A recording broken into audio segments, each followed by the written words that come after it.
All right, so the big talking point today is from last night's AEW Dynamite, which I did try to watch because, like I've said before, I don't want to hate AEW, but I also don't want to hate watch AEW.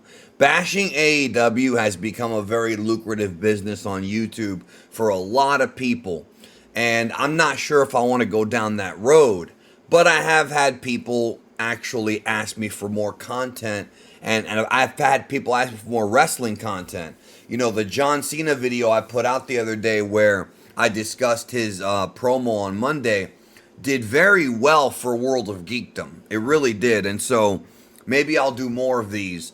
But like I said before, I don't like the way Tony Khan books television. I don't think he has any idea what he's doing.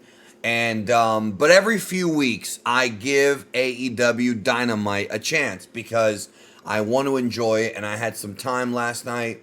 I had to work after Dynamite recording with a friend, but prior to that, I was able to watch the majority of the show.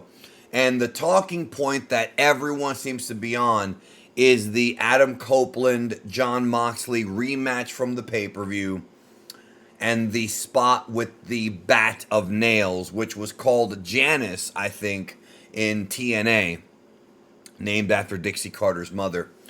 And if they went too far with the spot. So I want to first of all say that the show overall was not great. It's got the same issues that AEW always has, and that is that the TV show never flows right, and there's a lot of stupid stuff on the show, and it's not a fun show to watch. Now there was good stuff on the show. Will Ospreay wrestled AR Fox. We all knew who was going to win the match, obviously, but also MJF cut a good promo. There were good things on the show. This Adam Copeland Jon Moxley match was interesting. Now, Tony Khan chose to put that match on at the 9 o'clock hour and instead closed with a women's number one contenders match that I think ultimately was a mistake because neither of those two women, Chris Statlander or Megan, are television draws. And even though I love Toni Storm and she's a great performer and her promo at the end of the show was great, genuinely, she's a great talker and I love her character. I think putting that segment on last is almost like Tony was saying, oh, you guys wanted the women to close the show on the pay-per-view. Well, I'll do it that way now. And I'll make it so they close Dynamite. And you can't do that. You can't, make a booking error and then try to book the next show to make up for it. Because the Toni Storm promo, I don't think was enough to keep people hooked on the show. I knew several people who closed out the show, who turned it off before the main event because they didn't care. Not because they're women, but because they're not over. They're just not popular. So, not yet anyways, those two women. So, I think he was trying to make up for it, but again, you can't do that. You can't just say, well, we'll do it on the next show when it's a totally different show. But that's not what anyone's talking about.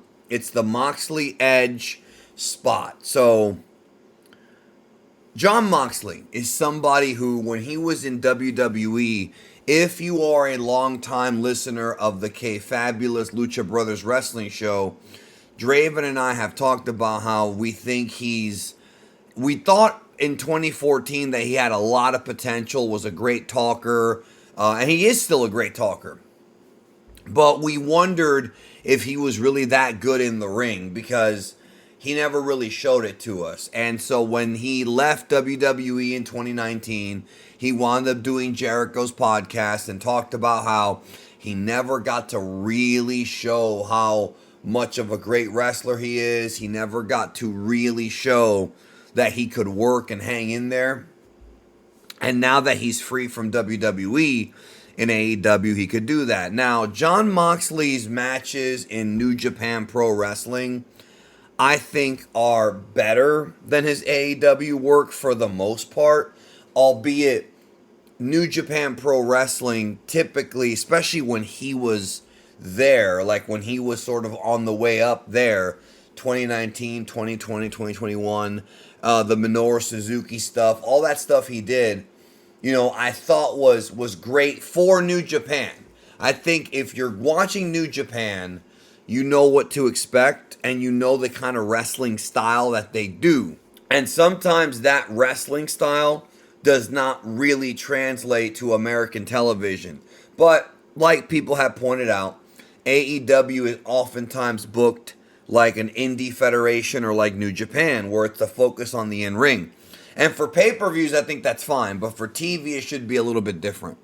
But he never, to me, during his AEW run, I don't think those promises he made have been fulfilled. The vast majority of the memorable matches he had in AEW were just violent matches. Whether it be the match he had with Kenny, with the embarrassing ending, where the cage was gonna, or the ring was gonna explode. Even the one at Full Gear with the rat traps. Jon Moxley does things that basically make him into this sort of indie CZW hardcore wrestler, like the kind of guys that rely on fluorescent light tubes and fire and barbed wire because they don't have the confidence in their wrestling to tell a good in-ring story. Now, this is supposed to be the blow-off to the Copeland-Jon Moxley feud. So having violence in the blow-off makes sense. I mean, Ospreay and Kyle Fletcher was very violent, but it made sense to do it. Then you've got, in the WWE, you've got CM Punk and Drew McIntyre. Again, violent, very violent show. Or I'm sorry, very violent match, but it's the blow-off. You can do stuff like that, like, turn up the violence and the blood if it's this final war of attrition. Jon Moxley, however, does this in a lot of matches. And he does like spots that are meant to gross you out, and this is a recurring thing with him. So last night he did the spot with the nails. Now, I'm not going to show the footage here on YouTube because it's probably going to get demonetized. Go look it up if you haven't seen it. Copeland puts a suplex on him, and his back lands in this bat of nails, and the nails are actually digging into his back. This is not a worked nail bat. That's not what this is. This is a real bat that is poking holes in his back, and he's bleeding, and it comes down to Wheeler Yuta and a referee during the match to pull him out of his back. And as they're pulling, you can see his skin sort of popping out, bleeding. It was very, very disgusting. And I am kind of desensitized to it because I've told you guys before, I watch a lot of wrestling. And I've seen all the fluorescent light tube stuff. Like I've seen a lot of gory wrestling matches. I've actually been in attendance with some of these over-the-top, indie, as Cornette would say, outlaw mud show type of matches. And I've had fun with them. I've had fun watching them, although I obviously cringe and worry about the guys because I am human. I still have enjoyed them in the past. But it's one of those things where, and I've said this years ago, it seems like Jon Moxley is relying on this gore to make his matches memorable a little too much. It really seems that way. And there were a lot of people last night who thought that AEW doing this was a mistake. There were some people who thought that, well, they're trying to be different from WWE. They're going to turn the violence factor up, make it more for a teenage adult audience, which is fine, right? You want to be different from WWE. That's fair, even though WWE has been doing more blood in the past year or so. Blood is back, although they do it rarely, and that's good. But in AEW, you get a lot more of that. So I saw people like sort of clowning on wrestling fans that were, not offended, but were grossed out by it. And I actually disagree. The spot was gross. I'm desensitized to it, but it was gross because it wasn't just that he got suplexed on that board of nails or whatever. It was when they were pulling it out and you see like the skin. Like this was, I don't know, like if they cleaned, I would assume that they disinfected and cleaned that. But even if they did, it still looked memorable seeing them pull that out of his back. And I'm just watching it, rolling my eyes like, can this guy do a single match without bleeding? Like, is he capable of doing a match that's not like this one? Because even though it's literally not every match, it feels that way. And there's a lot of people who say they've seen him do it so much that, oh, he does it in every match. He doesn't do it in every match literally, but it feels that way for a lot of people. And what I was thinking was, okay, is this necessary? Was this necessary? Maybe it helped AEW get some eyeballs because maybe they knew that this would be controversial and that people online would be talking about it and people would be looking up the show and maybe you have a chance of getting a new fan. Maybe that's their mentality. Or did it hurt AEW? A few years ago there was a report that the violence, or a theory, it was mostly a theory, that the fact that AEW is ultra violent has actually turned off some of the viewership. I remember Dave Meltzer talking about, and it's Dave Meltzer, so people tend to take his word with AEW a bit different than, other things. And he was talking about how he believed that the violence in AEW has led to the female demographic dropping. Now, I don't know if that's still true. We know the viewership has been going down since then, but I'm watching it and I'm like, was this necessary for the match? And the answer is no. I was actually enjoying them brawling around the building. I actually wasn't hating this match. I did enjoy it.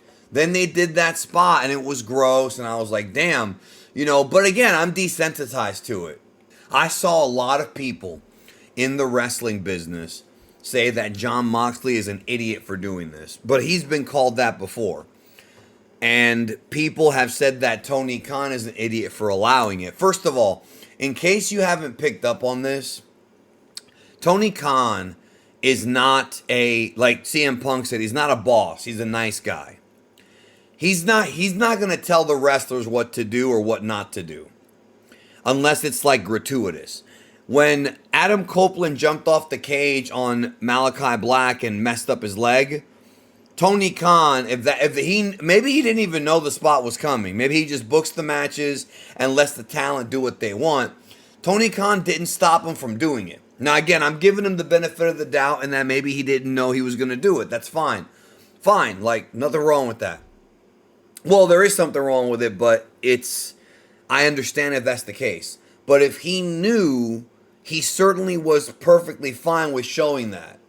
And I think it has to do with the fact that he's ultimately a mark, a wrestling fan, and he likes seeing that kind of stuff. And he doesn't really like to tell the guys and put limitations on the wrestlers, right? Now, there's people in the wrestling business who think this is a mistake, that he should be putting limitations on these guys, that he should be structuring the show so that you don't have blood 3 matches in a row. You know what I mean? Structuring the show so that you save the big stuff for later. You don't overdo it in the second match. AEW's not like that. Their pay-per-views, the guys are going to, and the girls, are going to go all out in every match. And in some ways, that's good because you get your money's worth. In other ways, though, you become desensitized and you kind of end up rolling your eyes because it then becomes a gimmick. It becomes a gimmick. And Mox has been doing this quote-unquote gimmick now for years. 4 years since he came into AEW in 2019. AEW fans might not like this, but Jon Moxley has not shown me that he is anywhere near Roman Reigns or Seth Rollins in ring. Certainly not Rollins. Even an AEW fan has to admit that Rollins is amazing, unless you're just one of those guys that drinks Tony Khan's, urine and can't say anything nice about WWE. Roman Reigns has had phenomenal main event matches, many of them with no blood, and many of them with none of this crap. Mox has not shown me that he is on their level. And it's sad because I always liked the idea of the Shield being three different guys, but being equal in many ways. I don't think that's the case. So again, it goes back to the question of, was this necessary? Was this going to help AEW get more eyeballs on the product? Maybe. We will find out next week when the ratings come in, and this week when the ratings come in, and we analyze the numbers. Maybe it will. Or is this potentially going to drive away advertisers and drive away some younger fans or some parents who say, okay, this is all garbage, outlaw, mud show crap? That's the question, right? And I think the numbers are going to show it. But if you were to ask me, no, I do not think that it was necessary to do that spot, and I don't think it helps AEW. I've said a million times before, AEW needs to get their characters over. They've done a really good job with Tony Storm and Swerve. I think Tony Storm and Swerve are the two big WWE talents that were, sort of underutilized, that have really shown how great they were in AEW. They really have. Swerve is phenomenal. Tony Storm is phenomenal. They deserve the success they've gotten, right? But I don't think that I think that the way to get the viewership back into AEW is good stories and great characters, and that takes time. You could do the nail spot on Wednesday, and then next week do a fire spot. Then the week after that, drop an anvil on someone's head like the Looney Tunes. You could do a lot of different things, right? I don't think it's going to increase their audience because the characters, people don't care about the characters. Not as much as they should. And you have to make them care. That's the important thing. That is what WWE has done with the Bloodline and with Sami Zayn and Punk and Drew and all these guys. Cody, they've made people care. People care about Cody. Look at the reaction Cena and Cody got on Monday. People give a damn. That's what you have to do. Get your characters over, and I don't think Tony Khan knows how to do that. He literally books AEW like he would if you're playing Extreme Wrestling Warfare or whatever, that booking game, which I know he played when he was younger. Like, that's how he books AEW for himself. People criticized Vince for booking WWE for himself, and the whole company was an audience of one, and Tony Khan seems to be exactly the same. The fans have been wanting AEW to move on from the Death Riders. The numbers have shown people don't care, and yet he refuses to. He just keeps the title on Mox. I hope that Swerve gets it at Dynasty and we pivot. I hope they don't wait for Darby Allin. I hope that Swerve gets it because I think Swerve should be the world champion. I really do. Swerve is one of those guys that I love to watch in AEW.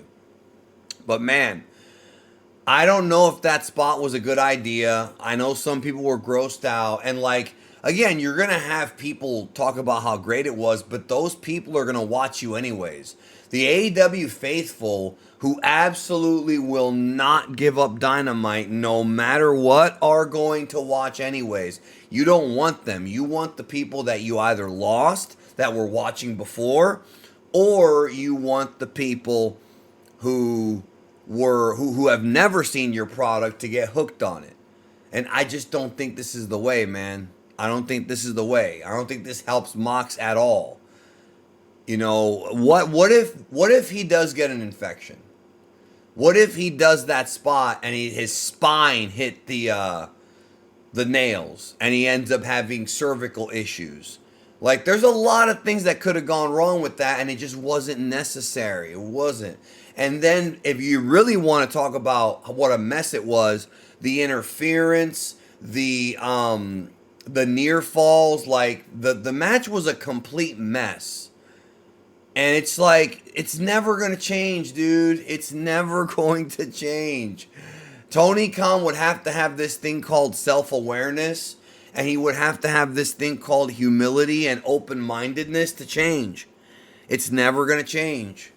And I'm the idiot because I'm the one that tuned in. But the joke's not on me, because when I was watching AEW, I had another window pulled up and I was watching Ninja Sentai Kaku Ranger, and there was a plot line where the White Ranger, who's a girl, and got engaged to a monster, and then they went to divorce court. This was an actual storyline in Ninja Sentai Kaku Ranger, and it put a huge smile on my face because it was wacky.